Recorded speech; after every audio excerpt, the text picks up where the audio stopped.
All right, so I have put about a tablespoon of butter, real butter. I use salted butter, and 2 tablespoons of extra virgin olive oil. Brand doesn't matter. I just do prefer that it be extra virgin olive oil. Just keep things as healthy as I can. And once that's melted, so I just let that heat on low heat till it's melted. And then once it's melted, I will season it. Okay. I don't cook with recipes, so all I can do is show you what I do. I'm putting a light layer. This is salt.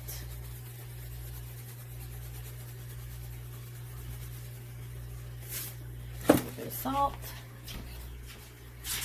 Some garlic powder, granulated garlic. This is just the Costco kind. I go through a lot of garlic here, so these big economy size containers are helpful.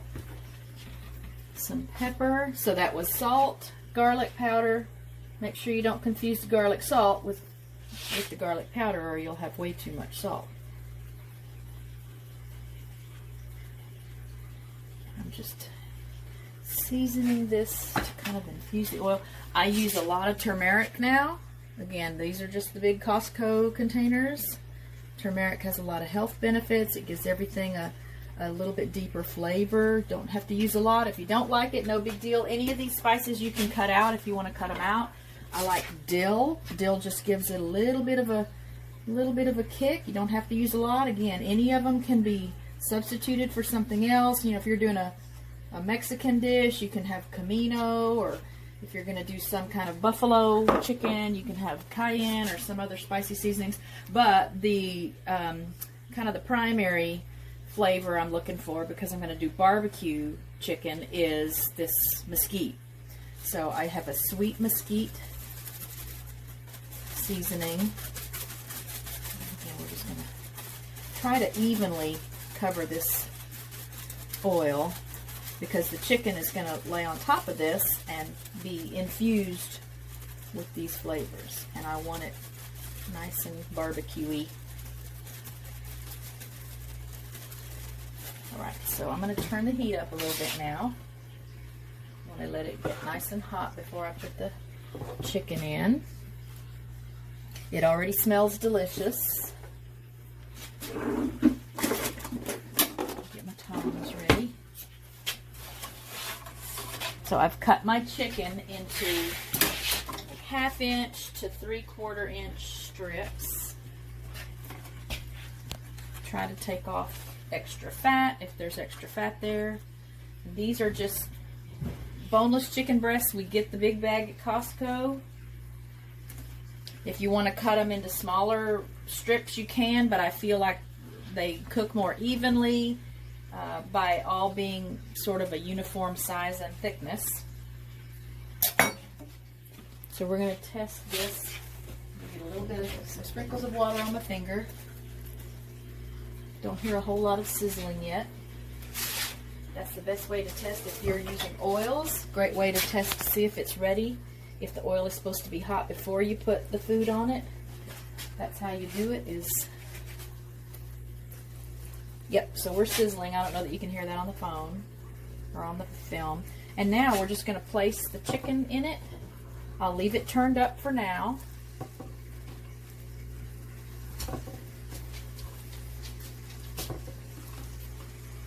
I like to use this big electric skillet because it's got lots of room.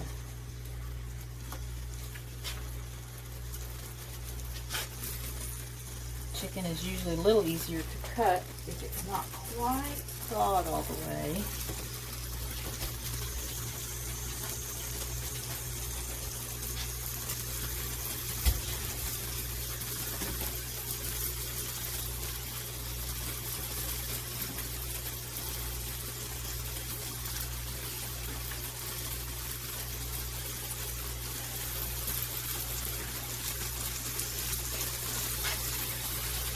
And some of these smaller pieces are just ones that I had to cut some fat off, and it was just easier to cut off part of the chicken.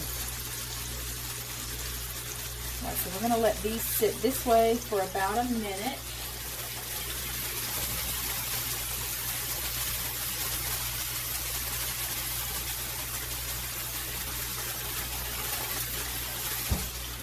turn my heat down now.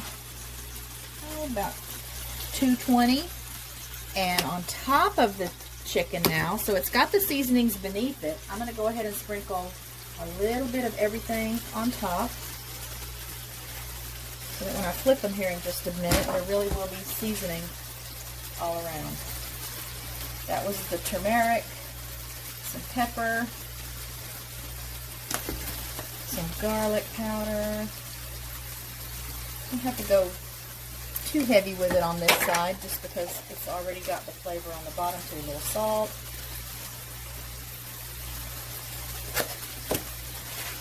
And the main ingredient is sweet chipotle. If you want to go a little heavier on that, you can.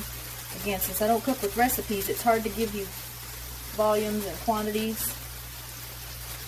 Worst case scenario, if you don't have enough seasoning on it, and it's always better to start out with a little less than you think you need because you can always add later.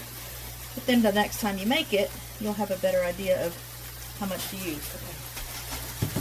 That's all going now. The dill. I do put a little bit of everything that was added to the oil onto the top of the chicken.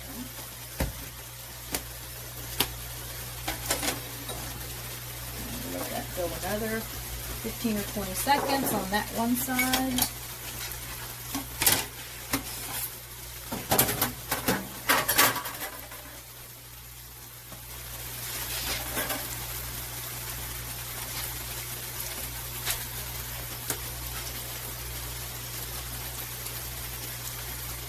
And then we're going to turn it down a little more. So now I'm just kind of on like a simmer temperature.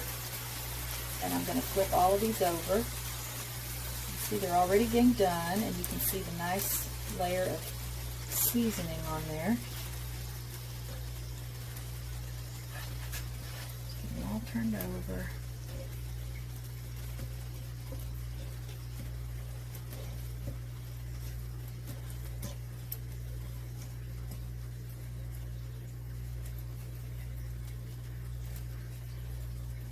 And it smells so good already. I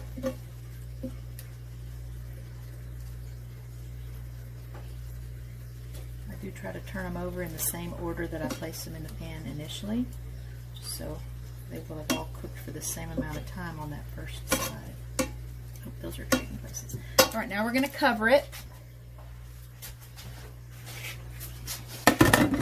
And we'll turn it up again just a tiny bit. So again, right about 200, 220.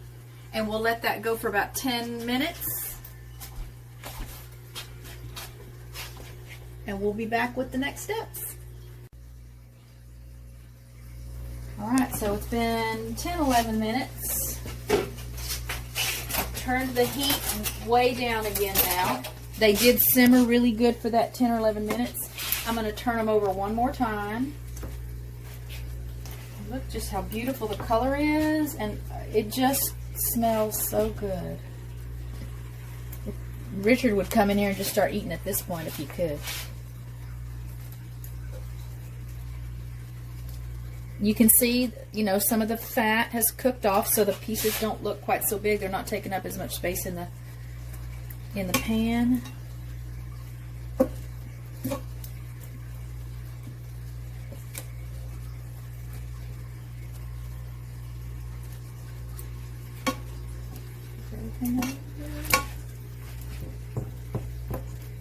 Alright, we're going to cover it again, and we're just going to leave it on kind of like simmer.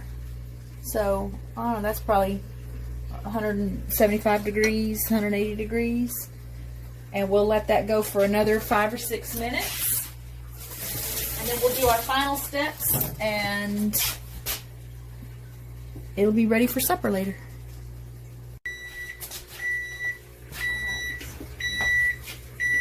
Next phase is done. Chicken is pretty much done. I did turn it down a little bit more. It was simmering a little harder than I wanted it, and we want it to stay moist and soft. So the final step doesn't take a lot because you've already got lots of smoky chipotle, turmeric seasoning on it, but I do put a little bit of barbecue sauce over it.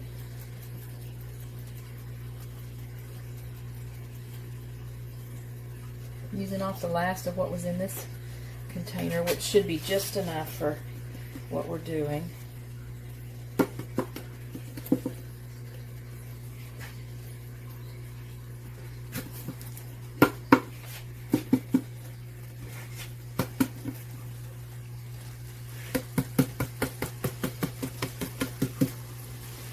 Thermostat has kicked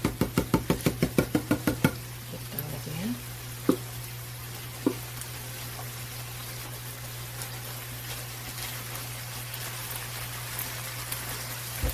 We'll turn it down even more so that it's just on warm. I don't know what settings you might have on your electric skillet, but here's off way down here. So I just want it to stay warm.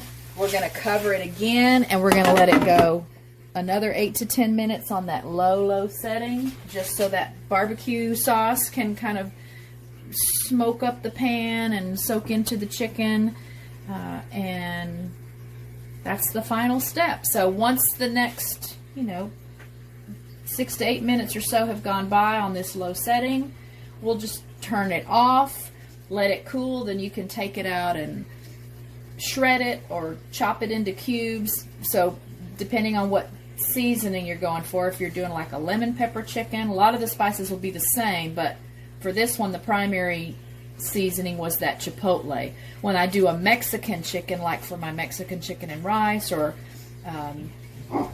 quesadillas, or Mexican quesadillas, something like that, then I'll do the salt, pepper, garlic, and some ground comino. If you like cilantro, things like that, also you could add that.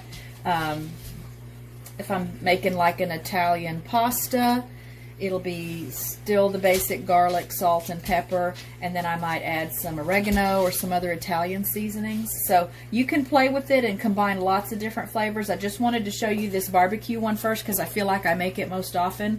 We're going to have it later today with just baked potatoes. So we're just going to have barbecue chicken stuffed baked potatoes for our dinner tonight.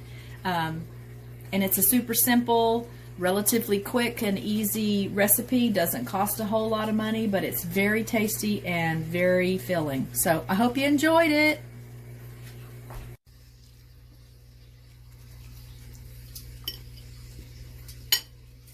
So tender.